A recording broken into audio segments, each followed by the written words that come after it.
You get what I'm saying? Go to the go. Because most of the Christians, they are not heavenly conscious. Anything about pertaining heaven doesn't even bother them.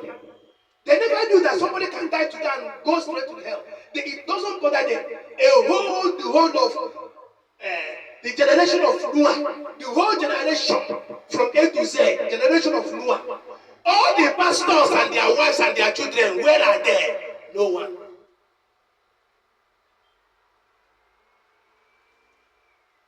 Now, all the prophetess and prophets, where are they? No one. All the miracle workers, all the whole people, where we are there, not even one person was saved.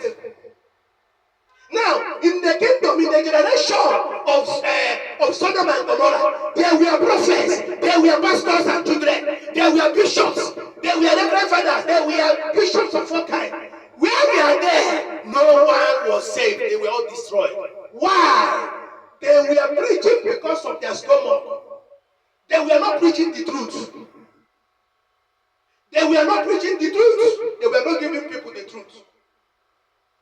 All the people they preached to, all of them were suffering kwashoko.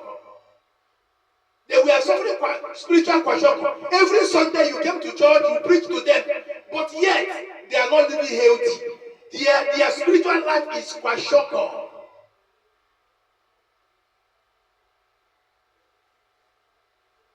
In fact, the pastors and the reverend we have these days they have made the people to understand that even when you are telling people the truth, they will not believe you. That is what you expect. A whole generation of Sodom and Gomorrah, not even one pastor, not even one evangelist, not even one reverend, not even one bishop was saved. And you are telling me that things are okay, things are not okay. Remember, if God can destroy the generation of Noah, destroy the generation of Sodom and Gomorrah, He can still destroy this generation. Now, listen, let me tell you. Do you know that in the book of Joshua, chapter 6, verse 5 and verse 20 and 21, do you know when the people of Jericho, when they were about to destroy, do you know that it was only a harlot that was saved? Only a harlot. Why was she saved? Because he had an agreement with the people of God.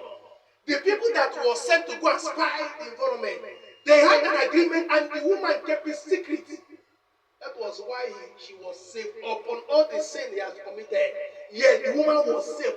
Where are the other church workers and presidents and governors? Where were they? They were all destroyed. No one escaped. It is not about he who runneth. It is not about in about so. Oh, we cannot teach about so.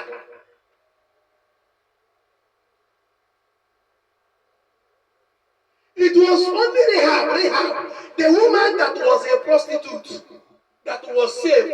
And remember, I've told you many times, I've told you this many times, when a man is blessed, his family is considered blessed.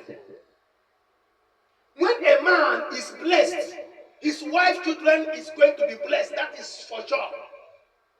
But when a man is cursed, when a man is accursed, watch out. His family, his wife, everything that pertains to him is accursed. Now let me give you something. Do you know that Noah was saved?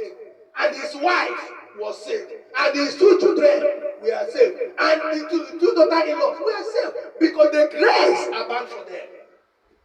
Now, when Rahab, who was a prostitute, when she was saved, her mother, her father, all his brothers and sisters, everything about him were saved.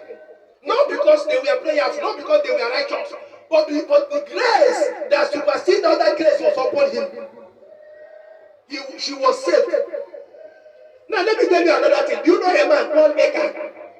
When Achan was destroyed, Achan was the person that committed evil.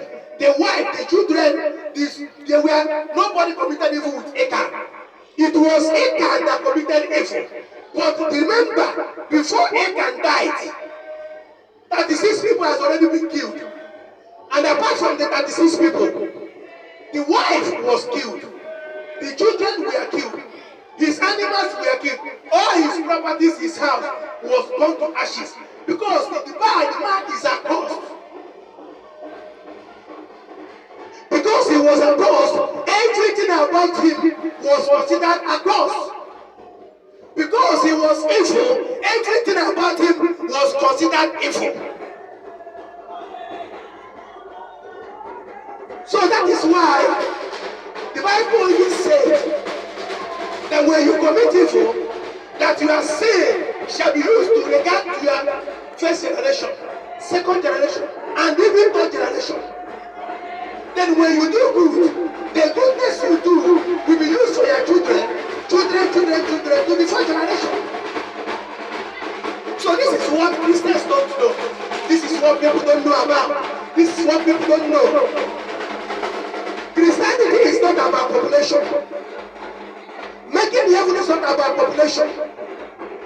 Walking hand in hand with God is not about population. It is about preaching the truth. It's about knowing the truth. It's about giving us the truth for free. So many people will decide to give you the truth with money. And that is regarded as doing business.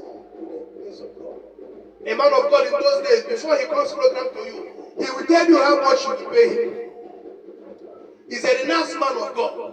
He's a pronounced man of God. He's a powerful man of God. Before he comes to your church to preach, he will tell you how much you will give him. If you don't give him the money, he will not come. At a point, God dealt with him. Even after he was at the point of death, he realized his mistakes. Now, as I'm talking to you, when he comes to a program, he sponsors the program by himself. So many pastors, when they want to go for family liberation, they will tell you how much you will bring. That is evil.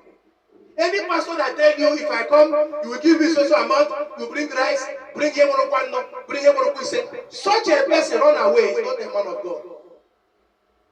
But that doesn't stop you from giving him anything you have. It is by willing what you have, you will give. What you have that will not after a career, give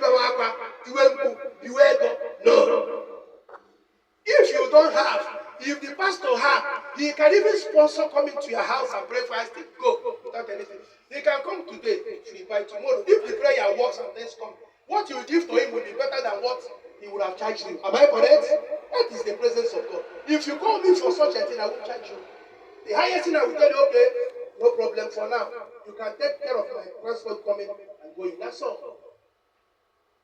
But if I have, I can sponsor it. That is the highest I can tell. Then if I don't eat, so that you don't go and buy, you start buying coke, buying this, buying cooking food of all kinds. It's not true. If I want to come to your house for family liberation, for family prayers, I don't charge you anything, and you don't cook for me. You cannot cook for me. Don't waste your money. Say you are cooking, because if you cook, I will not eat. If at the end of the day you have anything in your mind that when you give me, you will be happy. Good and fine. I will take it. But if you don't have, I will still take my good heart, deliver the family, and still go. But you people will not understand these things. You people will not know these things. The place these things are being told, you will not believe it. The one you will believe, you think that when you pay huge amount of money, that is when God will answer prayer. It's fallacy. Fallacy.